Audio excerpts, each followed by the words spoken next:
ഉത്തമഗീതം ആമുഖം. വിശുദ്ധ ഗ്രന്ഥത്തിൽ ദൈവവും ദൈവജനവും തമ്മിലുള്ള ബന്ധം ഇത്ര മനോഹരമായി വർണ്ണിക്കുന്ന ഭാഗങ്ങൾ ചുരുക്കമാണ്. ഇസ്രായേലും ദൈവവുമായുള്ള ഉടമ്പടിയെ വിവാഹബന്ധവുമായി മറ്റ് സ്ഥലങ്ങളിലും താരതമ്യം ചെയ്യുന്നതായി കാണാം.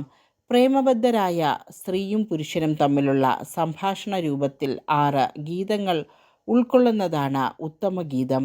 1 മുതൽ 2, 7, 2, 8 മുതൽ 3, 5, 3, 6 മുതൽ 5, 1, 5, 2 മുതൽ 6, 3, 6, 4 മുതൽ 8, 4, 8, 5 മുതൽ 14. ആദിമ ക്രൈസ്തവർ ക്രിസ്തുവും സഭയും തമ്മിലുള്ള ബന്ധത്തിൻ്റെ പ്രതീകമായിട്ടാണ് ഉത്തമഗീതത്തെ വ്യാഖ്യാനിച്ചിട്ടുള്ളത്. സോളമനാണ് ഗ്രന്ഥകർത്താവ് എന്ന് കരുതപ്പെട്ടിരുന്നു.